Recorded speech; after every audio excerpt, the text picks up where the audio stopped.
Right, so to examine some of the issues raised there and perhaps take a look at the security architecture, we're headed to Lagos. Thank you, Chamberlain. We have with us retired Colonel, Captain, sorry, my apologies, Captain Aliyu Umar, to discuss national issues, especially security issues in Nigeria. Thank you so much for coming on Sunrise Daily. Eid Mubarak. But Mr. President, on his return, this is practically the first engagement that he has had, summoning the security chiefs to look at the security situation in the country. Do you think that the call for security chiefs to have a rejig of the security architecture in this country, do you think this is coming at a time that will foster that actualization? It's, for me, what I heard the president say is more or less like a transition fever problem statement. Yes, here I've observed in the last 6-8 years, beyond actually more than that, but anytime we have transition, political transition impending post-99, you start hearing things that wouldn't have been said you know, how do I put it, wouldn't have been said earlier than now. Open their game. It's not a game. That place is serious business. And any service chief who doesn't know and thinks it's a game should be done away with.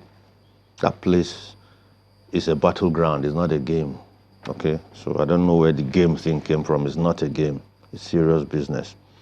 And when you look at the country generally, I can tell you that the one thing we all have in common, including the three of us here, is no more Nigeria. Nigeria is not really anything we all have in common anymore. Something has taken precedence over that, and it's fear.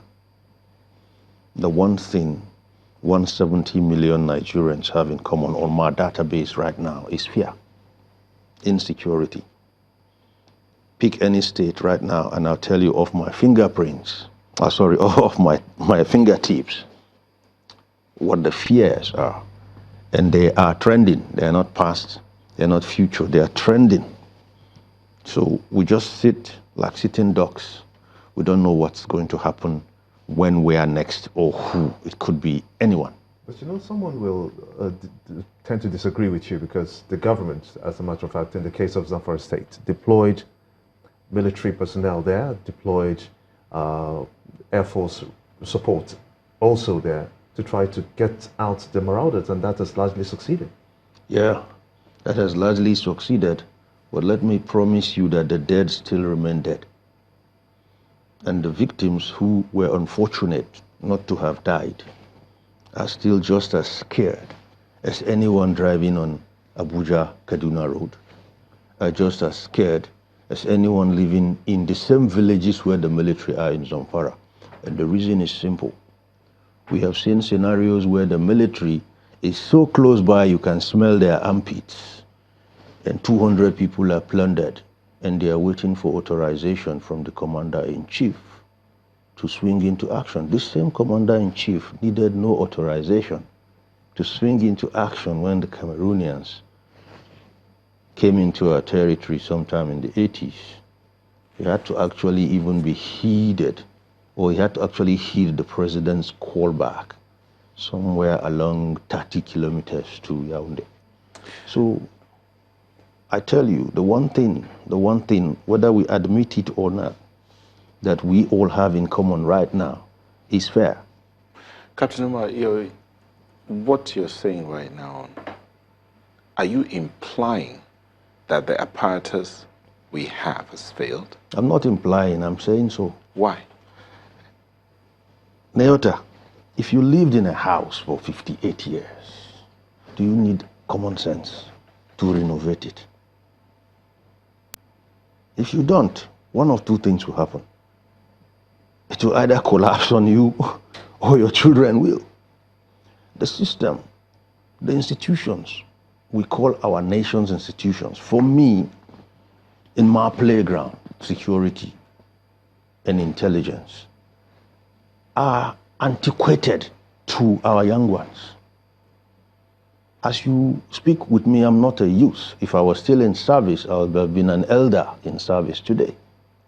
The young man, the major, the lieutenant colonel, he's not seen the institution as anything that should be on 2018 Earth. And it's simple. We belong to Generation X, the three of us here. These guys I'm talking about are millennials. They are millennials, and we already have super millennials coming. They see, think, and do differently. So just like the house, if you built a house 58 years ago, your son will be looking at it like a museum. So what does this meeting with Mr. President and security chiefs mean for the Nigerian people today? What the meeting with the president and his service chiefs means for Nigerians today, for me, is not different from what the other meetings with his service chiefs have meant. This is not the first time they are meeting with him. This set of service chiefs have met with him, at least counting on my fingertips now, more than 5-6 times. What has changed? The fight against terrorism, for every single 1 feet those hard-working soldiers score in the Northeast, something dilutes it in Zamfara or the North Central. So let's do the maths. We score a victory in the Northeast +1. You get an attack on Abuja-Kaduna Expressway -1. You get an attack somewhere in Benue State -1. So if you have +1 -3, for example, what will be the aggregate score? -2. Nobody is measuring these things. I've cried myself hoarse that we in the security sector have an allergy for figures. The allergy for figures itself is there because nobody wants to account for anything. If not, if you compute the figures and did a very thorough security estimate brief for Mr. President, he'll probably be changing his service chiefs right now. The figures are clear, they don't lie. The good thing, I'm in love with figures, even though I'm not too, how do I say now? I'm not too, into figures, as in I did not do sciences or any of those things, but the little I know about computations and permutations and statistics sees me through.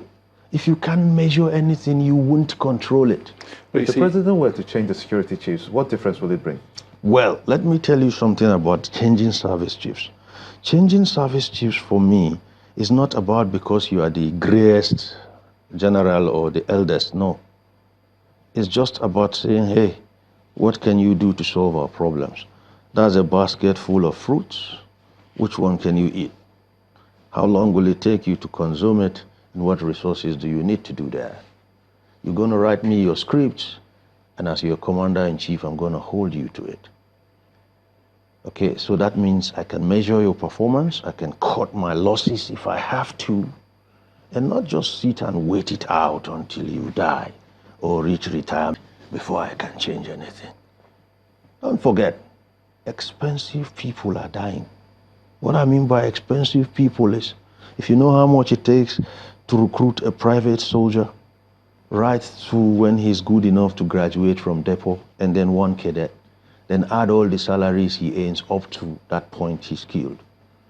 If we were to say it should be refunded, we'll probably have even more debts than we owe today. So we have to be able to say, look, what can you do? And that is where the real thing is. When you hold men to results, you get results.